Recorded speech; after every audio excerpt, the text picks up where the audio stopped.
Ritchie, Texas, and a graduate of Baylor University. Go Bears. Travis has been working to bring high-speed rail trains to Texas for more than 10 years. He currently serves as the Vice President of Stakeholder Engagement and supports the company's federal, state, and local government and regulatory affairs. Travis opened the Texas Central's Dallas office as its first employee and was recently identified as one of progressive railroading's rising stars. Mr. Kelly, thank you. Thanks, John. Good afternoon. Wow. Okay. I guess I'll stop. That was great. Good afternoon. Thanks for having me this afternoon. Is this on? Can you hear me? Can you hear me in the back? Okay. I'm hearing and seeing some of this. All right. Good afternoon. Let's try this again. You don't have to applaud again unless you really want to. All right. Good afternoon. My name is Travis Kelly, and thanks for having me today, Sean, and everybody here. I'm going to go through a slide deck and first apologize to Jean Dean and others who have had to sit through this presentation. She offered to give it this afternoon, but since I'm here and she's enjoying her nice lunch, I'm guessing she was only kidding. But next time you offer, I'm going to take you up on it. So be happy to answer all the easy questions you have at the end. So I'll get through this, give you an update on the project, and which has been going on for a long time, and we'll tell you when it's done how long it took to build it. But for now, it's a significant undertaking, one of the most significant undertakings in the history of the state. So it's going to take a while to do it right, and I'm going to get started. So what we're doing is we're bringing high-speed trains to Texas. There are no high-speed trains in the United States.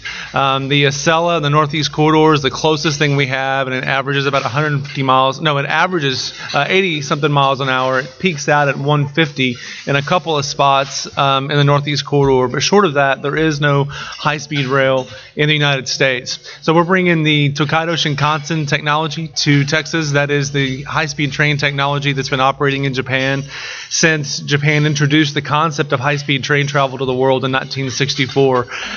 These trains will be capable of 105 or 205 miles an hour, rather. They'll start off at 186, which for us passengers means a trip from Dallas to Houston in less than 90 minutes. And I'm sorry to disappoint, but there will be no middle seats. So you'll have to read your own email. Your neighbor won't do it for you. And it's going to be safe. You'll get there safe and sound. You'll be able to put your friends and family and loved ones on the train and be confident they're going to arrive at the scheduled time and do so safe and sound. And then, of course, it's fast. That gets you the quick travel time there as well. But it's going to change the way we think about travel in Texas. We used to set our watches by when the trains arrived in the station. But that whole notion of train travel or of intercity travel being reliable and sticking to the schedule, whether you're traveling by car or by airplane, is completely lost on us. We've gotten so far away from that it's unpredictable. We end up having to leave quite a bit early for our trip, and we aren't surprised when we arrive late. Travel by train will take all of that guesswork out of travel between Dallas and Houston. So this is the train in motion. It won't be as glitchy in practice. The file is really large, but this is the train in motion. It's in Japan, and they have a 16-car train set that holds about 1,400 people. You can see it gets going pretty fast, even in the station. That's why they have those gates to keep folks from falling into the off the platform there. These train cars are pressurized, which aids passenger comfort. We won't have tunnels here in Texas, thankfully, because they're expensive. But the trains are designed to go through tunnels, so they're pressurized trains, unlike what you might experience in Europe. This is in Far East Texas. This is you'll see that it's powered by an overhead catenary, so it's just like DART, but wider and faster and longer. And so it is an electric train. It'll be the largest electric vehicle in the state when it's done. In Texas, we will have 8-car train sets that will hold about 400 passengers. And that'll include in our 2 classes. In our coach class, we'll have 2x2 seating. And in first class, we'll have 1x2 seating. So if you're traveling by yourself, you get to sit by yourself. If you're traveling with a colleague and you want to sit next to your colleague, you get to do so and get ready for your meeting. So for those of you not familiar with Texas, here's a really simplified map for you. North Texas is in the north. Houston isn't. What we've done to get to this point is look at how many people are traveling between North Texas and Houston every year. It doesn't do me any good to know that Sean goes to Houston twice a year. It does me very little good. We know that people are traveling back and forth. What helps me is knowing why Sean travels. He's probably willing to pay one price if his company is sending him out on short notice. He's probably willing to pay a different price if he's traveling with the family and has some time to book in advance. So we need to know how many people are traveling and why they're traveling. And we've been able to use a lot of data and a lot of focus groups, in-person surveys, and the like over the years to put together a pretty solid picture of not just how many people are traveling, but where they're traveling, where their trips start and where they end, and most importantly, what they want in a high-speed train service. We need to be able to deliver those amenities and that service that the passengers don't have now and that they would look for in a high-speed train system. You see that dot in the between? There's a state school there. I think it's Texas A&M, I think is what it is. Figured that would happen. I married an Aggie, so I get kind of half credit. But it is that station will be about 30 minutes from campus, also about 30 minutes from Sam Houston State University. It's a station on the main line, so it was a way to serve Grimes County, Madison County, and of course Brazos and Montgomery County there without incurring significant cost or environmental impact, taking the line directly into one of those adjacent cities. And that is the largest population center between Dallas, Fort Worth, and Houston as well. Today we know that about 16 million trips are made per year, and those are 16 million potential high-speed train passengers. So if you're leaving Houston and you stop 5 times, you have to go to every Buc-ee's. I mean, who doesn't? Then we take you out of that pool. If you're flying and you fly in from New Orleans and you're connecting in Houston going to Dallas, we take you out because you're probably not going to ride the train. So these are 16 million trips per year made today that are likely high-speed train passenger trips. About 1 million of those are made by air. The rest of those are made by car. That's there you go, inferring that. So we know the bulk of our ridership is going to come from the car. So we think about what our service levels will be, what our price point will be. We need to be able to compete effectively with travel by car, not just travel by air. To build this, you have to have a lot of money to build it, and I didn't even pay for my lunch today. So we have to have it takes a lot of money to deliver this large project. What these clips show is there's a lot of dry powder out there, a lot of money sitting on the sidelines looking for a project like this one that can deliver steady returns over a long period of time. There are a few of these projects globally. This project is on the global stage. We have folks from all over the world in our office right now in Dallas and in our financial advisor's office in Manhattan and elsewhere, watching this project, looking at ways to be involved and looking for ways to make it a success, because there's a lot of pent-up demand for opportunities like this in the private sector for a large project to deliver steady long-term returns. So where are we? I'll spare you the eye chart here, but we now have in our office, as part of the project, all but one, and I'll speak to that one, but all but one of the critical partners we need to deliver the project. We announced our design build partner, Cellini and Prigilo and Lane. They're out in their office in Fort Worth, supported by their mom and pop engineer, WSP. And then we announced an agreement with Amtrak that I can speak to you later if there's interest about connectivity between the Amtrak stations and our stations in Dallas and Houston. But we also brought on Bechtel, so they have people in our Dallas and Houston offices as well, functioning as an extension of the Texas Central team, bringing to the project a great deal of expertise that you just can't find on the shelf, and it's hard to hire one-on-one, one by one, those positions. A lot of these folks folks came off of the Crossrail project in the UK, where they just spent, in most cases, 15, 20 years working on delivering high-speed or regional passenger rail projects in the UK, a mega project, in the $30 billion range. And they're now, most of them Americans, are now back in Texas working on this project, and they're happy to be back in the U.S. working on a passenger train project. And then we also announced Renfe and Adif in Spain. Renfe operates the passenger trains, and Adif manages and maintains the infrastructure. On this project, they are functioning as one unit, and they are advising us on all those things that you would expect an operator to have an opinion on. Everything that is customer facing, everything from the color of the train, the layout of the train, of course, but also the layout of the station, the layout and makeup of the maintenance facilities, both the train maintenance facilities and the maintenance of way facilities. There's a lot of focus, of course, on the 3 passenger stations, but there are about 70 individual facilities as a part of this project, between signal huts, maintenance facilities, and power substations and the like.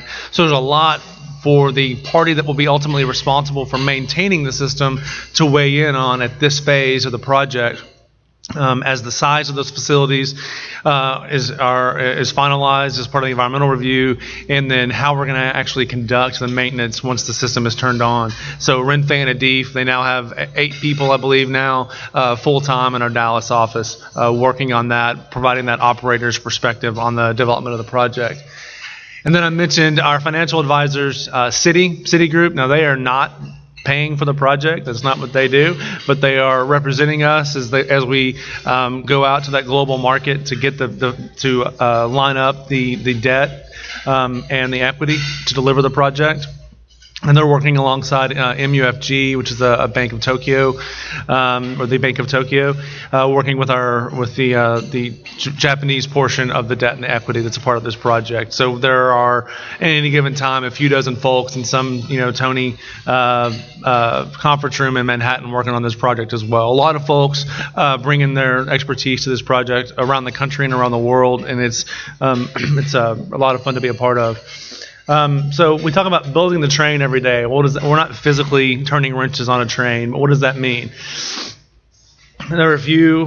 This slide the whole slide could be covered in companies that are currently involved in the project, but a lot of companies that we're all familiar with or are part of this project today and have been in the past, and we're looking forward to in the future getting a lot more involved. Probably a whole lot of the companies you all represent here today. So just to kind of clarify what these different folks are doing on the project, the Salini Lane team, supported by their design engineer, WSP, they're designing everything from the rail down. So all the viaduct structures, all the embankments, all the culverts, anytime we have to move or relocate or reconstruct a TxDOT or city facility, they will do that. And so they're doing everything from the rail down. The team we refer to as Team Japan will do everything from the rail up. So they will deliver the train sets, all the onboard signaling, the passenger connectivity for Wi-Fi, and all of that, as well as the power supply to power the system.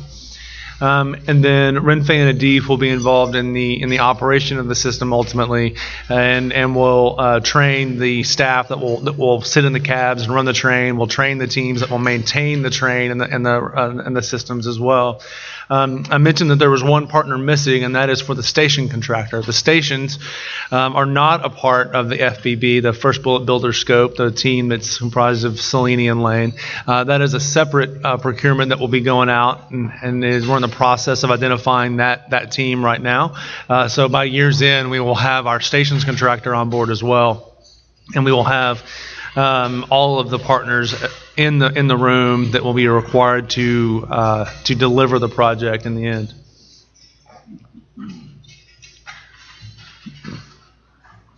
Dramatic pause, waiting for, there we go. Okay, So the infrastructure itself that we expect to cost in excess of $12 billion. We hope not a whole lot in excess, but we know it will. And then on top of that, you have the cost of the systems, the power supply, and of course the cost of money, and that gets you to the total project cost that as these partners come on board and we work through the environmental design and complete the design through WSP, we'll know get down to the final project cost that we'll then take to the banks to get financed. Once we're under construction, we expect to require about 10,000 jobs per year during peak construction, and these are jobs created directly as a part of the project. If this were a public project and I was here trying to get you to vote for a bond or something, I'd probably have a multiple of this number. I'd have a bigger number because I could talk to you about, secondary and tertiary effects of economic impact and the jobs created. We don't do that. We don't need to inflate our numbers or talk about this bigger impact. But we know it's there. We know the economic impact of this job just during construction is going to be significant. 10,000 jobs per year, and that'll be up and down the line. We'll have 12 to 15 concurrent construction projects, and once construction is in full swing, so we'll have folks up and down that 240-mile corridor.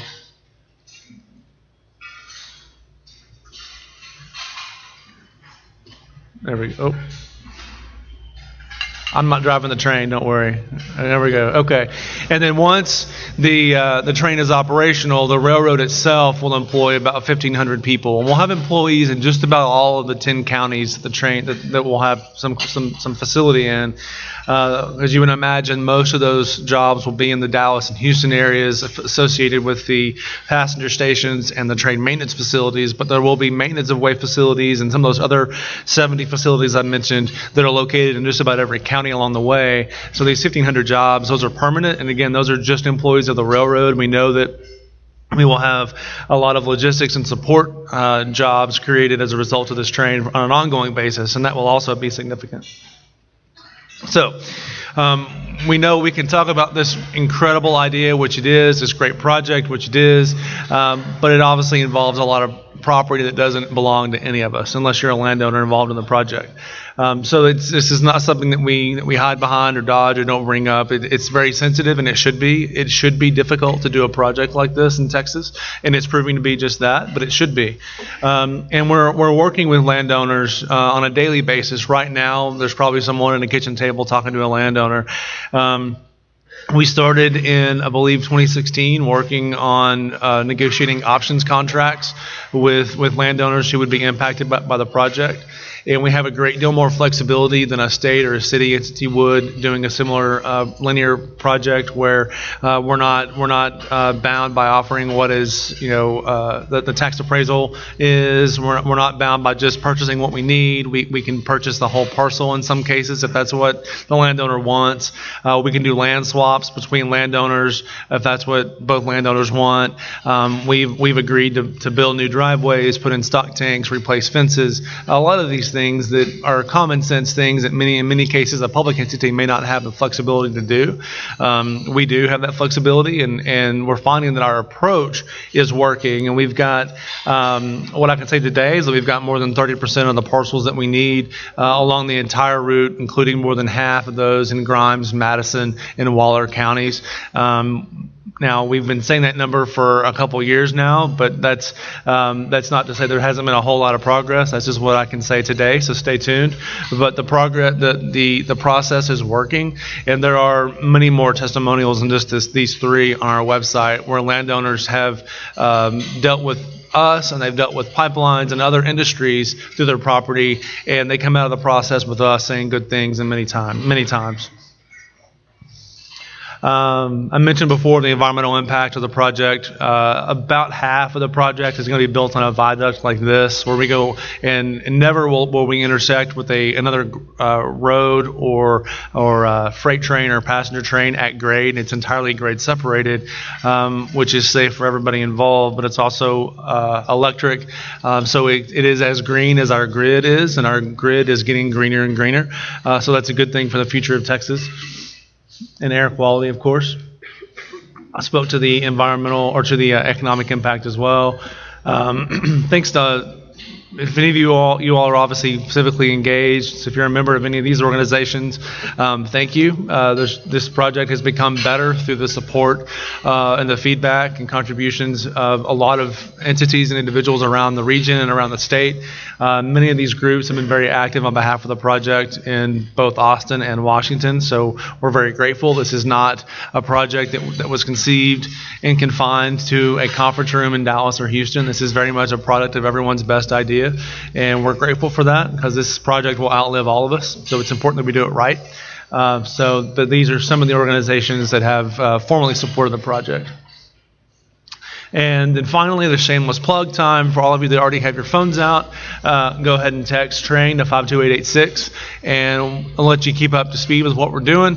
We won't sell your information. There's not much. We can't get much for it. We've tried, and we also won't wear out your phone. We will keep you up to speed with what we're doing. For those of you that aren't on social media, that's a good way to do it. If you are on social media, there are a few startup social media places there too. You can check us out. We have lots of content available.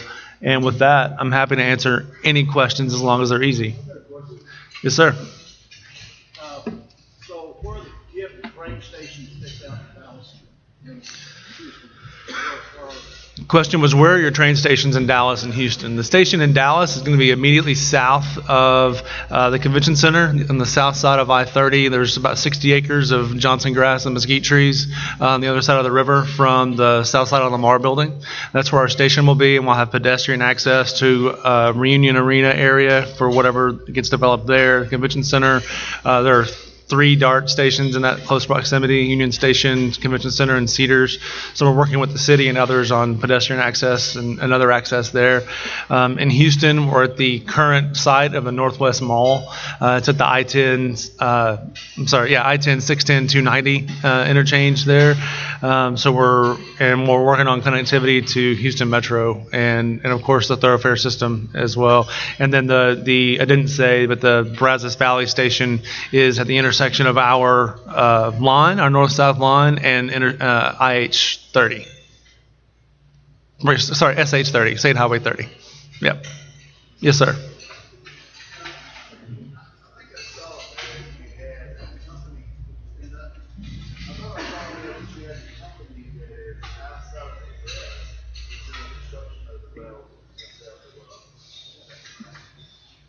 The question was there a company from outside the U.S. doing the construction of the project? So I mentioned previously the Cellini and Prigilo and Lane. They're the ones that will actually build the project. Now, I don't know if there's any company globally that can deliver a $12+ billion project by itself. So they will self-perform some, I'm sure, but they will bid out quite a bit of it. And Cellini is an Italian company, but Lane actually is owned by Cellini, so it's a parent and an affiliate combined to be a JV on this project. But the benefit of that, of course, is that Cellini has delivered thousands of kilometers of train infrastructure across Europe, so they have that expertise. And Lane has done a lot of heavy highway infrastructure and put things on the ground in Texas. So together, that's a perfect kind of expertise you want for this project, and they'll bring others on board as well to deliver certain segments of it. Yes, sir. Will security be like in airports? Will security be like in airports? It will be at least as safe as airports, but the passenger experience will be dramatically different. So you do not have to get there real early. So TSA will be involved, but let me just say this: we don't have high-speed rail in the United States. We do have a lot of experience putting a lot of passengers through high-speed or through train stations in the U.S., and they do so very safely and without causing long lines. It's just a different security atmosphere there. And if you're talking about an Amtrak station, even in New York City or Washington D.C. or Philadelphia, one of our busier stations in the country, you're usually talking about a decades old or maybe even a century old facility that you've had to retrofit over time. We have the benefit with these 3 passenger stations of building in the best global practices, not just from technology, but processes and how you do it, how you keep passengers safe. And oftentimes, in fact, I think always with train travel, that doesn't mean an airport style security experience for passengers. That's not the best way to keep people safe, and it's certainly not good for the passenger. So no, you will not have to get there early, but we'll have plenty of things for you to buy if you do. Yeah. Yes, sir. Yep. Recently, I've had some lights taken back from Houston due to thunderstorms.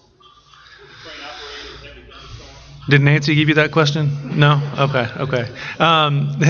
So we will have our own weather stations located along the line, and we will have procedures that we'll have to either have speed restrictions based on wind speed or water accumulation. But we are more weather resilient than an airplane would be. It's not just an off and on switch; it's a dial. We can speed restrict if we have to, and we're also not susceptible to weather that happens in St. Louis, right? Maybe your plane was coming from St. Louis, and so your flight from Houston is, why should you be penalized? You have blue skies in Houston. Why should you be penalized because it's raining in St. Louis? Well, that didn't matter to the trains. So if there's good weather in Texas, you're full speed ahead. If there's not, we'll have policies in place to, if we have to, have speed restrictions on that line until the weather passes. But we're able to keep traffic moving pretty well. Yes, sir. It's a 25 kV system. 25 kV system, and we'll have, I think, we go back and forth. I think about 8 power substations along the way. And there's a lot of redundancy along the way as well. So if we lose a substation, we can still power the train. And the trains also have onboard batteries. So if the trains will lose power for some reason, you can get it to another station or a place where there's a stairwell, and there are policies and procedures in place for that as well. Yeah. Sir. The state of Texas supports all types of transportation. Is the state supporting this at all? The statement was Texas supports all kinds of transportation. Does the state support this train at all? There's no state money in this project. In fact, there was a bill passed last session that prohibits the state from contributing financially to the development, operation, maintenance of a high-speed train system. So no. The state does have a regulatory role. They're officially a part of our environmental review. They are a cooperating agency on the development of the environmental impact statement. There was also a safety component along with the FRA for the ongoing regulation of the safe operations of the train. But in terms of financial or planning or anything else, no, there's not a role for the state. Are you like a railroad company? We are a railroad company. Yep. We are chartered as a railroad in the state of Texas. Yeah. I charged the second question, so you got away with one. Yes, sir. What year were the Texas Workforce Commission salary levels? What you showed, I would expect, are less than half what I would expect even today. I don't know if it was cited. I think we pulled those last year, but it may have been from a Texas Workforce right. I think we pulled those last year. 12 years ago. Yeah, they seem low, and obviously given the low unemployment, I think there's obviously a lot of competition for labor and skilled labor. So we would expect that to create an increase in wages, for sure. Yes, sir. How many trains will it be per day? How many trains per day? There'll be 68 one-way trips per day, so 34 from each endpoint station. Not every train will stop at the Brazos Valley station. I bet they'll all stop on game day, but they may not stop every time, but they can, and we can adjust that based on demand. Right now, we're planning on somewhere between 13 and 15 individual train sets, because you figure you have so many in operation, and you have 1 or 2 in some stage of scheduled maintenance. But we're planning on somewhere between 13 and 15 train sets. Yes, sir. This system is entirely for passengers only, no freight. Yeah. Yes, sir. The question was, how much right-of-way do we have, and do we have the power of eminent domain? Railroads in Texas do have the power of eminent domain. It's different from the way TxDOT uses it. You can only acquire a certain width, and you have to demonstrate that it's for a railroad purpose. So it can't be for economic development reasons. I can't go and create Shawn, Texas, and have 25,000 acres by condemnation. We couldn't do things like that even if we wanted. But we do have that power. We don't want to use it. That's the slowest and most expensive way to purchase land, and it's not good for either party. So our current approach is working quite well, where we pay a very, very generous price to the landowners for the land, and and offer the flexibility I referenced earlier. And we have more than 30% of the parcels we need, and those range from single family lots to a mile and a half or more at a time. So it ranges in size, but about more than 30% of the parcels we need. Yes, sir. What's the total anticipated cost, and what percentage of funding do you have to, I guess, meet that at this point? The total cost, as I mentioned, it's more than $12 billion for the civil costs, and then you add on top of that the systems and the cost of money. So you're getting on up there when you add those. The timeline calls for, I think we've announced previously, we've spent already north of $150 million. We've raised north of $300 million. I think north of $400 million we've announced. And so, you don't go out and raise the whole, $15 billion or whatever it ends up being until you have the final price in hand and you can validate it all. So part of that is that's why it's important to get the station contractor in. What's their cost going to be?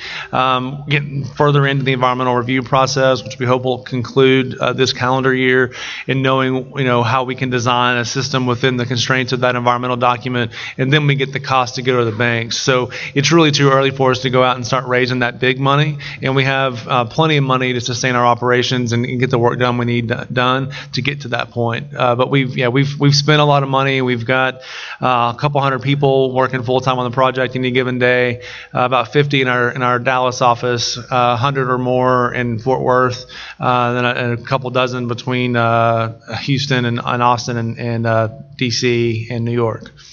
Got time for one more question? One more question?